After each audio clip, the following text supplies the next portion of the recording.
We are taught that Dementors are the natural guardians of Azkaban. We are told they are simply beings of despair. But the truth hidden in the archaic scrolls of the Department of Mysteries is far more terrifying. Dementors were not born, they were manufactured. They are the accidental byproduct of a man who looked into the void of the dark arts and forgot to blink.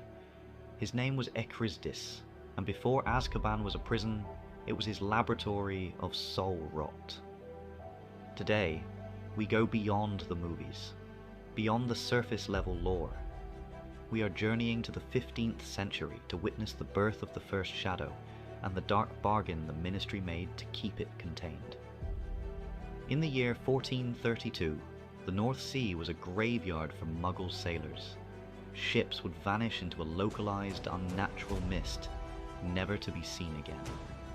At the center of this mist sat a fortress of black stone, jagged and windowless.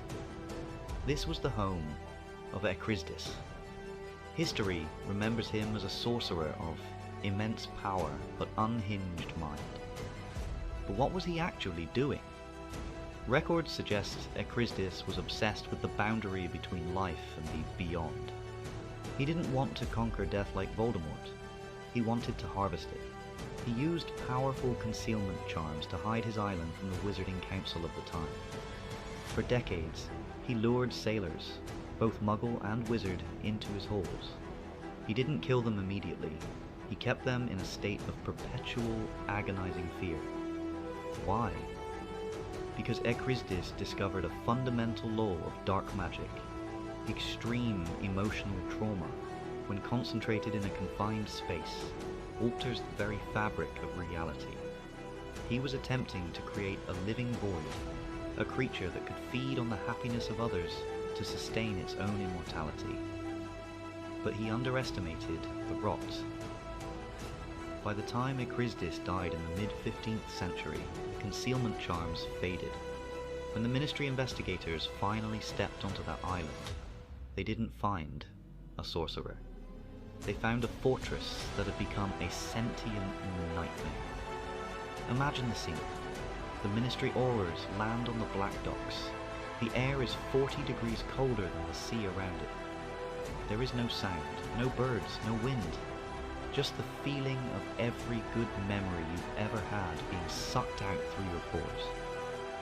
In the hallways of the fortress, they saw them. Figures draped in decaying, slimy rags. Faces that were nothing but a hole for a mouth and grey, scabbed skin. These were the first Dementors. They weren't creatures in the biological sense. They were a magical infestation. Think of them like a fungus that grows on a corpse, but instead of feeding on flesh, they were feeding on the residual agony left behind by Ekrizdis' victims. This is the accident the history books hide. Dementors are the physical manifestation of nothingness. They are what happens when magic is used to strip a soul so completely that the whole left behind becomes a predator. They cannot be killed because you cannot kill what was never alive. You can only repel them with a Patronus, a burst of the very thing they lack, pure, concentrated joy. But here is the darker detail the Ministry suppressed.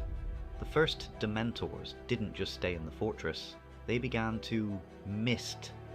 In the dark lore of 2026, we call this ethereal spawning. When Dementors find a place of high misery, they grow like shadows in the corner of a room. They don't breed, they accumulate. When the Ministry discovered the island, their first instinct was to destroy it, but they couldn't. The fortress was so saturated with dark magic that any attempt to blast the stones apart would have released a cloud of Dementors across all of Europe.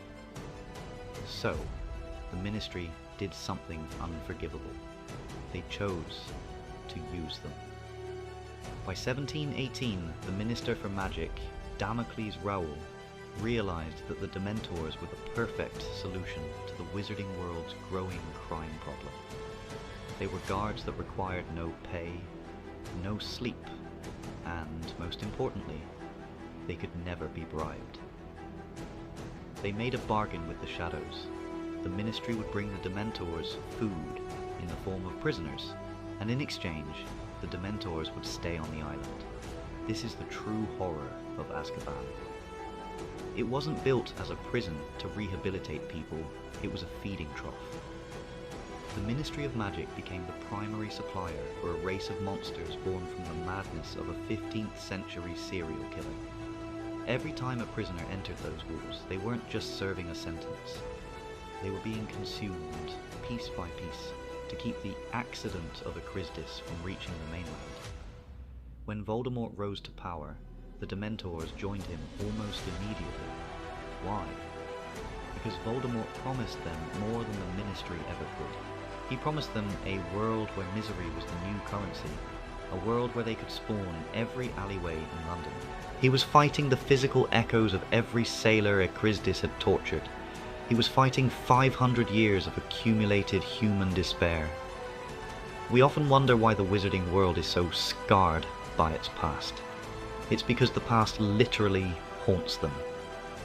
The first Dementor still exists somewhere in the depths of Azkaban, a shadow that doesn't remember its creator, but remembers the hunger he gave it. The next time you see a Dementor on screen, don't just see a monster in a cloak. See the accident, see the fortress of Ekrizdis, and remember, some things in the wizarding world were never meant to be found. If you enjoyed this deep dive into the darker corners of the lore, subscribe to the Chronicles. Our next investigation takes us into the Malfoy Manor, and the one room Draco was never allowed to enter. Until next time, keep your wand ready,